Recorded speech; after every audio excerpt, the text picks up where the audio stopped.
first take? Look at that. There's Southern Steve in his glory. The cheerleaders were here yesterday? No, 2 days ago. we banked that. Cowboys are on a roll, winning the past 3 games to put themselves back into playoff contention. Their defense has stepped up since the trade deadline. Dak Prescott continues to play at a high level. And now they'll look to continue to climb against the Lions on Thursday Night Football. The Cowboys are allowing 21.7 points per game during their 3-game win streak, ranking 16th in the NFL in that span. Prior to this stretch, the defense was giving up over 30 points a game, only ranked ahead of the Bengals. Peter Schrager is here now. Peter! Hello, Peter. How many teams are scarier than the Cowboys right this second? I think they're the scariest team in the NFC right now. I think that every team is looking at them and saying, please, let's keep them out of the final 7. We don't want to face them in the playoffs. And we were at this very table a few weeks ago when they made the moves, and I said the next 3 weeks are going to define Dak Prescott and define this season. They're 2 for 3. They got to finish the deal on Thursday. They really have a shot. But as much as we know the Cowboys rate, and we want to talk Cowboys, I got a team that I kind of like a little bit more right now, and it's a team that not anybody's talking about, and they're the ones up there in the Rocky Mountains. Denver Broncos just win games. Denver Broncos just win games. They are the first team since the Bill Parcells 1986 New York Giants to win 4 games in a row by less than 3 points. They are a defensive team that has a quarterback that seems to make the big plays when it matters, and they have an incredible home field advantage. As much as we're crowning the Cowboys and we're crowning the Patriots, I would tell you this. Watch out for this Denver defense. I know Houston Texans get all the spotlight. Nick Bonito, Pat Surtain, Cooper, all of them. They Zach step Allen. up. Love Zach Allen up front. This is the team that has a quarterback who has made all the plays this year and a head coach who has won the big one before. Denver Broncos starting off this 11 a.m. hour. I don't think anyone saw that coming, Russo. As the scariest team right now. Yes, I don't want to face them right now. Okay. No, they have a defense and they have a team that has an uncanny way to win when it matters most. Okay. What do you think, Marcus Spears? You agree with Schrags? No, I do not. I don't think you said Dallas is the best team in the NFC. I don't think that either. I think the Rams are. Okay. Even after the loss to Carolina, I think the 3 turnovers were an anomaly for Matthew Stafford and that football team. Here's the thing, man. Dallas right now in the NFC is one of the top 3 teams in the NFC based on how they played. The New England Patriots are the best team in football. The metric tells you they top 10 on defense, offense, and special teams, which is going to be something that obviously is going to come into play when we start talking about teams going through the playoffs. I like Denver.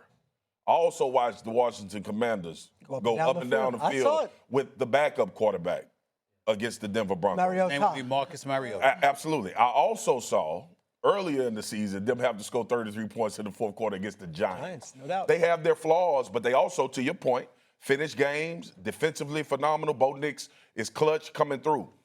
The beauty of the league now, and look, this thing can go up and down and go in flux every week. Beauty of the league now, there is no dominant Pick your team. There is not one. There's not. If you tell me a team in the NFL is dominant, I don't know what you're basing it off of, because we've seen each and every one of them look really good and really bad. The Chicago Bears are number 1 in the NFC, and don't nobody think the Chicago Bears go win the Super Bowl. Chill out. Like, okay. Shae, come on now. You just said there's no dominant team. That's the point. That's the whole point. There's no dominant team. Why wouldn't they have an You equal think the chance? Bears going to win the Super Bowl? I wouldn't go that far, but it's anyone. My exact point. Anyone's to lose. That's the next block. I know, That's the next but block. my exact point is you don't believe the Dallas Cowboys will. Correct. You don't believe the Philadelphia Eagles will. You don't believe a lot of teams. The Tampa Bay Buccaneers were on fire earlier this year. I know they went through some injuries. You can't name one. Right. The team that you've seen consistency from is in the AFC, and they play at Gillette Stadium. That's the one team you've seen consistency from. Now, if you want to tell me about the schedule, don't have a problem with that. If you want to tell me about their young and the quarterback has not been in the playoffs, I'm cool with that. Mike Vrabel and this staff, with what I saw Monday night, has a team that can absolutely win the Super Bowl. Let me push back and ask you something. Yep. They have a bye week, which is perfectly timed for them. That's awesome. They play Buffalo coming out of that bye at home in a game that you'd think, hey, if you're really the best team, that is a shirt and hat game. You are AFC East champions if you win that. Absolutely. And you think they can beat Josh Allen again? 100%. I 100% think they can beat Josh Allen again. Listen, That is so you go to Buffalo and win with your young quarterback that we don't know now like we knew him then, right? We didn't know that this was going to be Drake May's season, basically. Go into Buffalo, you win that game. This team has gotten better every single week. You got to tell me the team that you think has gotten better every single week. I've had no issues with how New England has played football. What they on 11 games now? Yeah. This their 11th win of the season.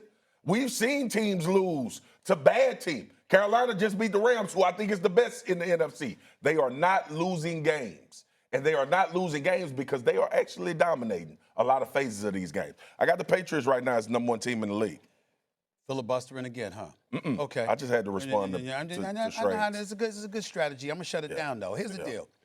The answer to this question is Dallas. Peter's right. I got to confess that. And here's the reason why. Because the offense is so prolific. When you look at the Dallas Cowboys, forget how their defense is looking right now, which is obviously considerably better than what it has looked. The interesting part about the Dallas Cowboys is that you're saying their defense doesn't have to be great, just average, because their offense is that prolific. When you use the word scary, that is scary. When your offense is so prolific and everybody and their grandmama knows it, that your defense could be the middle of the road, that's all we asking for.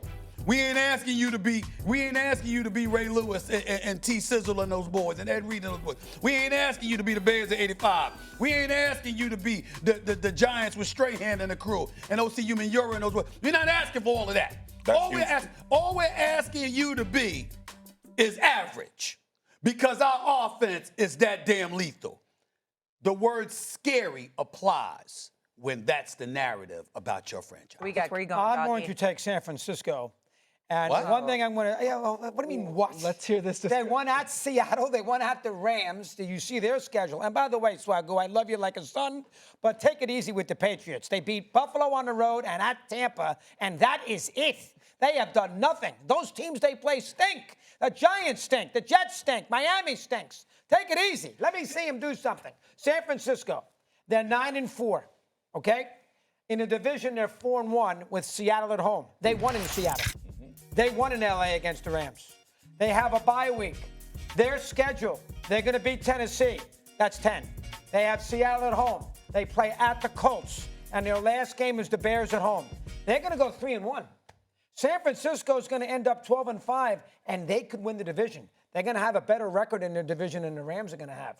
And San Francisco, he is not a good coach. Great coach. He is he's the second best coach in football. McVay won, him too.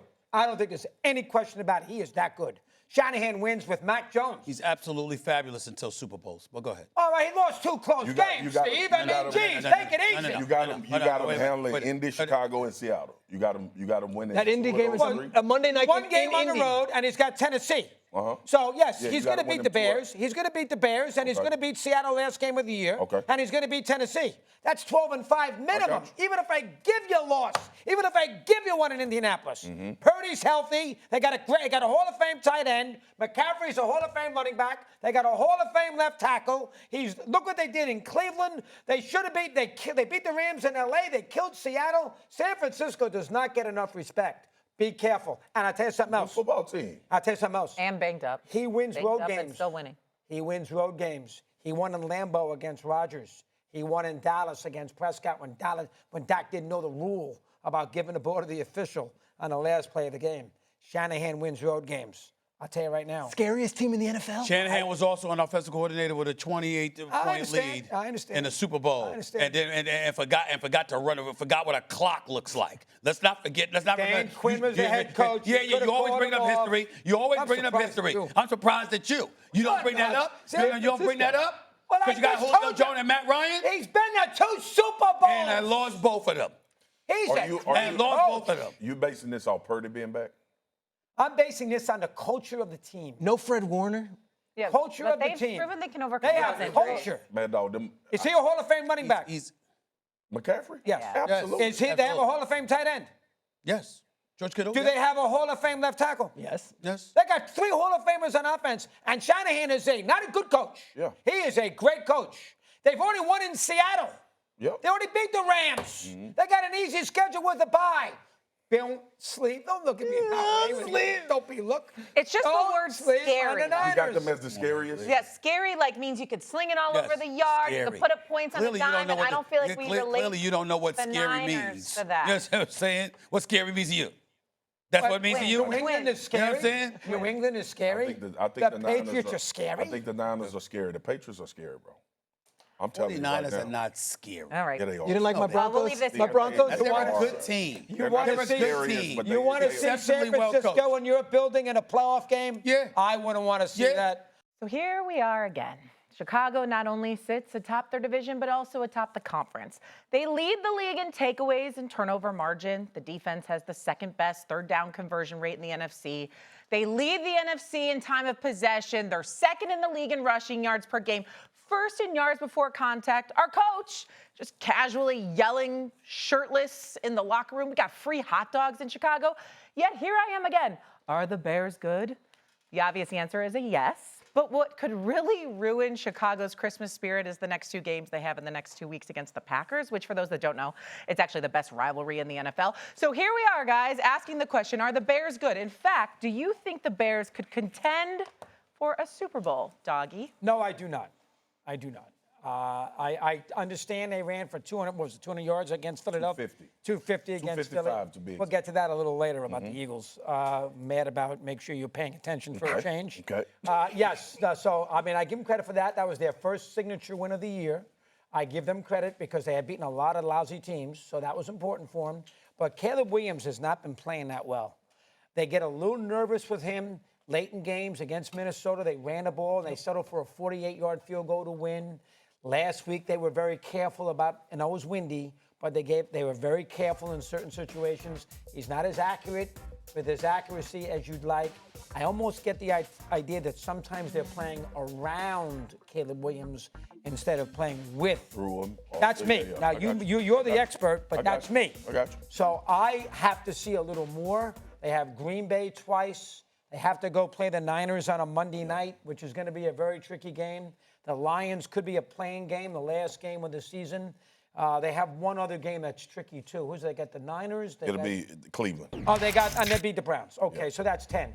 But the bottom line is I am not completely sold that the Bears, they're going to be a playoff team, but I'm not completely sold that they're a championship-worthy team in that conference. I spoke with Ben Johnson for a while yesterday. I had him on my little podcast, the Schrager Hour, Stephen. I'm sure you're listening. Little is I'm the sure key everyone's word, but watching. you Very may little. continue. Grassroots, Doggy. grassroots, that's it. We have NFL. What are you looking at me that way for? You say the same thing. No, I don't. Gotta No, I start don't. from somewhere, guys. I have class. He's That just was gone. the Now, leave him alone. The little It end of ain't that little. good. He's talking to my head coach It's on his pretty good. podcast, okay? Hey, he ain't doing any other shows, I'll tell you No, that. that's what I'm saying. Ben Johnson came Does on. that to his own people on Oh, Mad it's Dog. fine. I've seen his guest Pathetic. list. It's not exactly stellar. That's fine. You're right about that. It's like who never comes on. I call him. Swag, I'll be there. Never shows up. 3 o'clock Thursday. Where the hell are you for crying out loud? You may continue. Oh, that's it. Thank you. I'm busy. And Ben's point is this. Hey, we know we haven't won that game that everyone's going to believe in. We know that there's going to be doubt. We don't care. We don't care because we're running the ball down teams' throats. And the little ingredient to this team that I didn't value enough was what they did in the offseason with the veteran acquisition. So in every room in that building, every position room, you've got someone who's either won a Super Bowl or has done a lot of things in this league. So they brought in Joe Tooney, who has won Super Bowls with the Patriots and the Chiefs. He's going to help that young offensive line. They brought in Case Keenum, who is going to help Caleb Williams. And oh yeah, on the defensive side, Grady Jarrett, who is basically Walter Payton Man of the Year nominee every year in Atlanta for a decade and played in that 28-3 game, had 5 sacks in that game. He is on that defensive line. So they do have those veteran voices. So where they get on a Friday against the Eagles in Philly, they're not looking at the bright lights and say, oh, there's Jason Kelsey in the parking lot. Oh, my God. They don't do that. They come in there, they're ready to play, and they are ready for anything. He's 3-0 in Lambeau when he was with Detroit. That's Ben Johnson. They're not going into Lambeau and shaking over Micah Parsons. They believe they can do it. And yes, Caleb's not going to throw for 400 yards. That's not their offense. Right. They run the ball with these two running backs. I just need you to do me a favor. Yeah. I don't give a damn about what they feel. Yeah.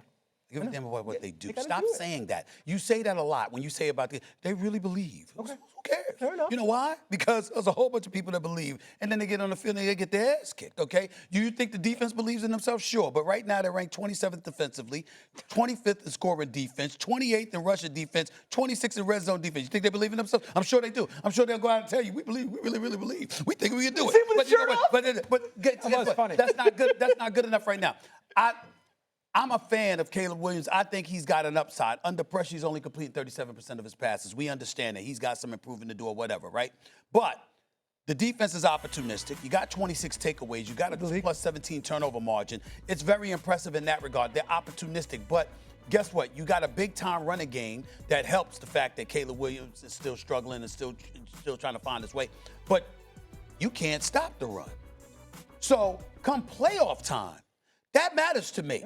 You know, usually when especially if for some reason somebody got to go, God forbid you got to go through Chicago, right? And with that win, you're going to need to run the football. You damn sure ain't looking to throw, which is usually an impediment to your success. It's something that would usually work against you if you're going against a formidable Chicago Bears defense. That ain't what we're looking at right now. You can run on these boys, which means that anybody that's traveling Soldier Field, you can take them out. I applaud the season that they had. I've always believed in Ben Johnson as a coach. I still believe in Caleb Williams as a quarterback. They've got weapons, but in the end, their formula for success is compromised when you look at playoff football and what it takes to win during that time of year. I don't think this is the year for them in that regard. I don't consider But we them could outrun you. So you could run. Maybe you could get some runs on us with our defense, but we'll outrun you. Go ahead. You got to stop making this so What do you want me to personal. do? You're over here banging the drum for the Cowboys every day. That's because they playing well. I say when we suck. All right, here's the deal. We don't suck. No, I'm just saying. I say it when the Cowboys do. They don't right now. Okay. It's a great time to be in Dallas. In December. They are. Not January yet. Go ahead. I don't need it. Let me talk about the Bears. They are contenders.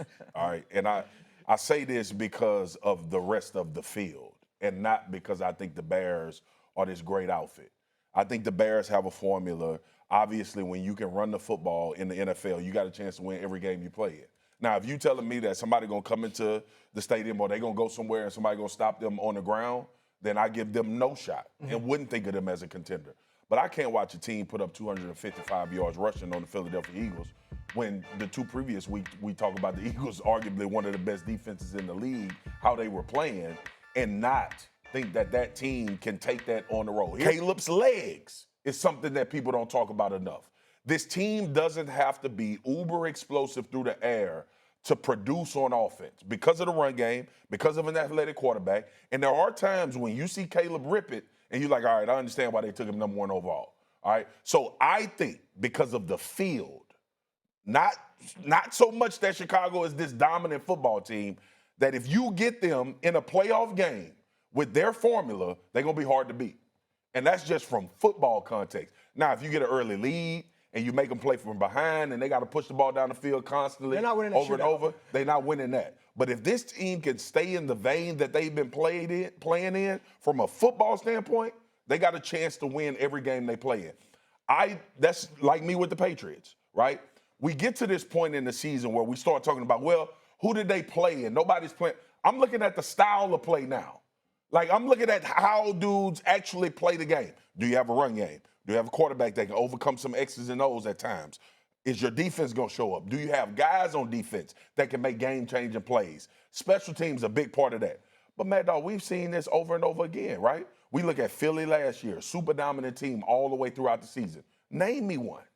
Name me one this year where you don't feel like any of these teams that have something going well about themselves can't take it. We've seen the Packers lose. Packers, the hot thing on the street right now. Lost to the Panthers We've at seen home. them lose to the Panthers. So again, I don't have these teams that are going to make the playoffs as non-legit Super Bowl contenders. If you get in the playoffs this year in the NFL, you got a chance to win a Super Bowl. There is not a dominant team. This is not one of them years. Last year, we all knew Philly and Kansas City was going to Super Bowl. Yeah. Before the playoffs started, we knew they were going. This ain't that year.